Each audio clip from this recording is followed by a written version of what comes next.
Bonjour, bonjour. Il y a une personne qui m'a posé la question, celle de savoir, Monsieur Job Camden, selon vous, quelle peut être la situation actuelle au niveau de la France, au niveau de l'Union européenne, au niveau de l'Ukraine, au niveau des États-Unis? Je lui ai dit, la situation est déjà réglée. Le problème est déjà résolu. En fait, Donald Trump a donné la direction que va prendre l'orientation des accords de paix au niveau de l'Ukraine. Il a dit ce qu'il fallait et ce qui va se passer. La guerre va s'arrêter.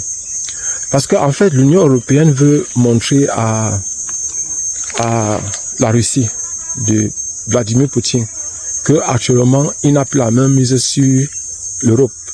Il n'a plus la main mise sur l'Ukraine. Et qu'il ne doit pas décider de façon unilatérale d'annexer une partie du territoire ukrainien.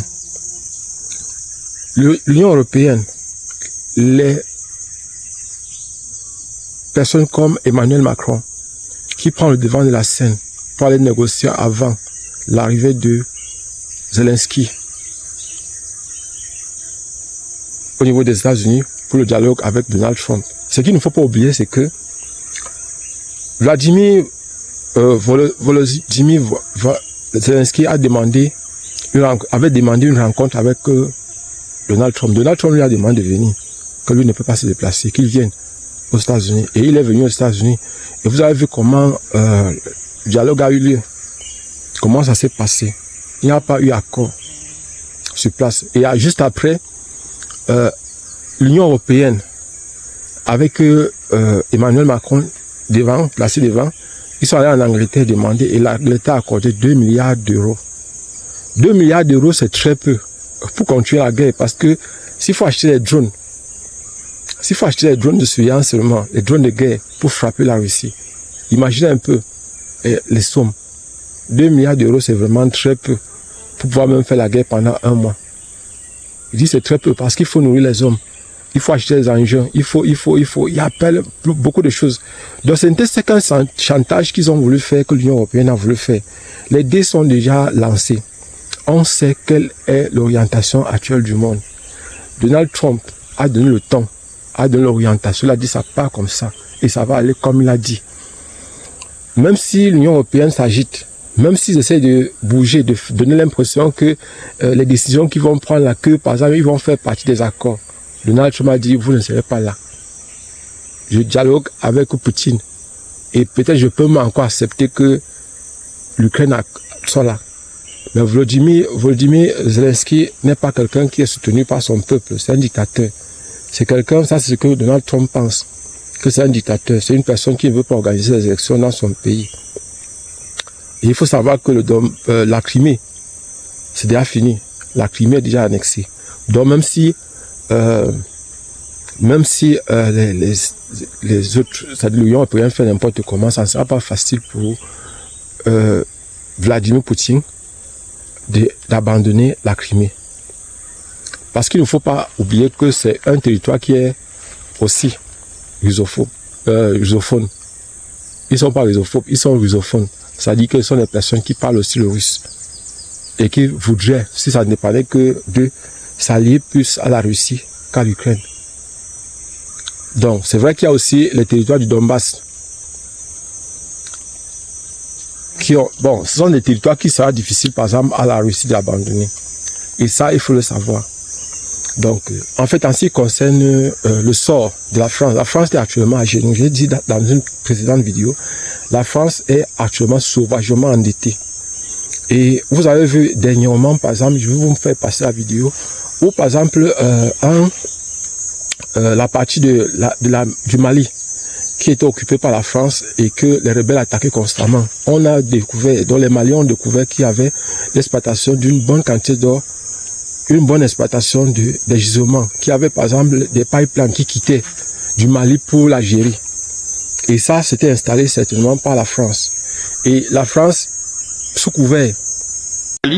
Parce qu'il y a beaucoup de gens qui me demandent, mais pourquoi y a-t-il de telles tensions entre l'Algérie et le Mali? Et je vais vous expliquer.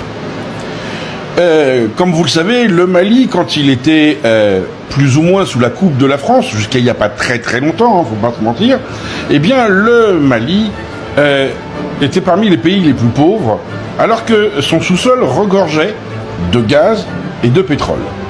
Et on s'aperçoit que dans la zone de Kidal, qui était contrôlée par la France depuis très longtemps, où il y avait également les terroristes, et que les terroristes avaient comme but d'empêcher les Maliens d'approcher, alors terroristes, nom de terroristes que le nom, on vient de s'apercevoir de quelque chose, et c'est les Maliens qui s'en sont aperçus après le départ des Français. Donc on va être très clair, la France joue un rôle majeur dedans. Eh bien on s'aperçoit que les puits de pétrole, des puits de pétrole ont été creusés, des gisements de gaz ont été exploités par l'Algérie avec des pipelines et des gazoducs allant de la région de Kidal vers l'Algérie, où ils se reliaient au réseau algérien pour alimenter leurs clients avec du pétrole qui ne leur appartenait pas. Oui, la France est complice, mais c'est bien l'Algérie qui l'a fait. Et pourquoi l'Algérie, quand les Français ont dit on s'en va, ils ont tout de suite fait monter la sauce terroriste pour éviter que le Mali s'aperçoive que depuis probablement des décennies, le gaz algérien et le pétrole algérien étaient maliens. Forcément, les Maliens l'ont mal pris. Et ils en veulent à Paris et ils ont raison. La France sous couvert Algérie. Parce que la France, lorsqu'il y a des actes sales qu'il veut poser, comme acheter des armes, vendre les armes aux rebelles, utiliser des pays tels que le Togo, utiliser des pays tels que le Gabon, utiliser des pays... En fait, il y a des pays qui sont là, qui aident la France à faire ses sales besoins. Ils placent des chefs, c'est-à-dire des chefs de guerre, les chefs à la tête de ces pays-là, pour pouvoir entretenir ces relations. Vous voyez, par exemple, aujourd'hui, la France est à genoux, la France est en difficulté et elle va chercher à peut-être... C'est pour ça que j'ai dit dans une précédente vidéo que actuellement l'une des personnes qui sera en difficulté, c'est Paul Kagame. Paul Kagame sera beaucoup en difficulté parce que ils vont utiliser, c'est-à-dire l'Union européenne va utiliser tous les moyens pour lui mettre mal à l'aise, tous les moyens. Et j'ai bien parlé de l'Algérie. L'Algérie, par exemple, a exploité une partie du gaz et du pétrole malien sous l'entremain du président Macron. La France a volé le carburant, a volé le pétrole malien. Heureusement que le Mali a récupéré son territoire. Heureusement que actuellement ils sont en train de tout mettre en jeu pour pouvoir exploiter eux-mêmes ce pétrole-là. Heureusement que les pipelines qui venaient, par exemple, on creuse des tunnels à l'intérieur du sol pour venir à l'intérieur du territoire malien voler le pétrole. Pourquoi faire ça? Le peuple français est un peuple digne. C'est un peuple chrétien, c'est un peuple qui n'aime pas le vol. Mais pourquoi les dirigeants français et les hommes d'affaires français pensent qu'ils doivent seulement voler, qu'ils doivent seulement prendre sans acheter les biens des autres pays? Est-ce que c'est normal ça?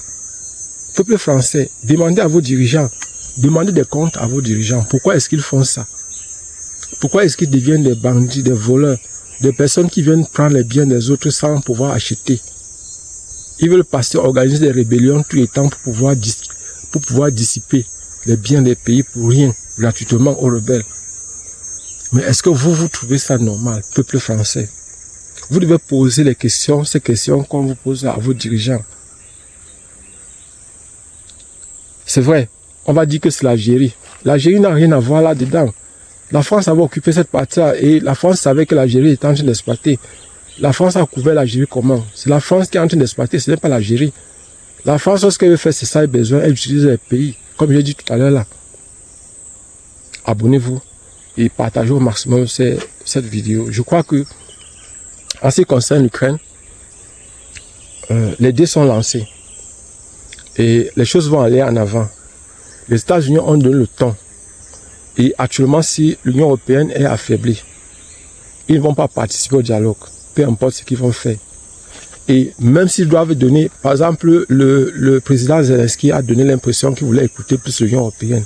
Qu'il écoute l'Union européenne, mais ce qui suivra finalement, de s'en répondre Parce que s'il n'est pas soutenu par les États-Unis, c'est la Russie qui va récupérer tous ses biens. Et il sait que si la Russie récupère, il n'aura rien. D'autres personnes m'ont dit que c'est du chantage que Donald Trump a fait. Donald Trump a dit que est-ce que tu veux la troisième guerre mondiale? Parce que Zelensky, lui, voulait absolument les armes pour aller continuer la guerre. Et l'Union européenne pense, et c'est l'Union européenne qui le pousse à prendre ce genre de décision, qu'il doit encore faire la guerre au moins pendant 1 an. Il faut qu'on repousse la guerre pendant 1 an pour permettre à l'Ukraine d'avoir une avance. Mais voilà, ça dure 3 ans, la guerre. La guerre en Ukraine dure 3 ans. Et en 3 ans, ils n'ont rien fait, malgré les 350 milliards de dollars que les États-Unis ont donnés. Ils n'ont rien fait. C'est ce que Donald Trump lui a demandé. Qu'est-ce que tu as fait? On t'a donné, Joe Biden t'a donné 350 milliards de dollars.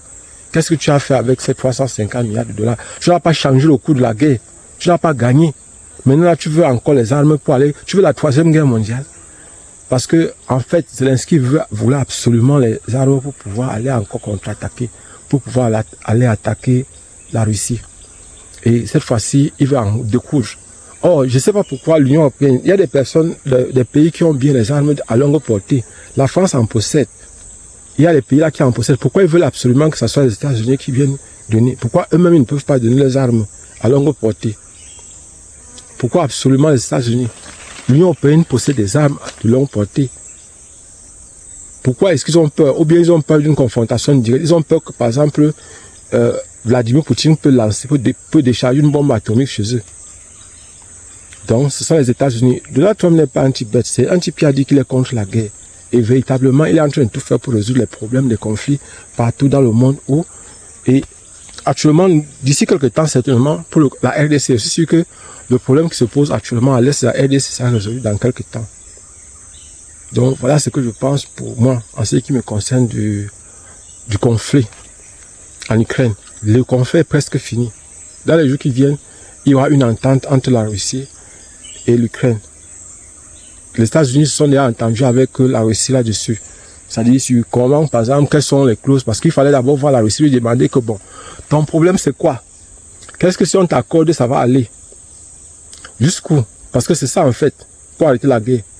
Et les Français sont en train de dire qu'il faut qu'il y ait quelque chose qui prouve qu'ils vont s'arrêter là. Pourquoi? Parce qu'ils se disent que si déjà la Russie a annexé une partie de l'Ukraine, rien n'empêche, par exemple, à la Chine d'annexer Taïwan.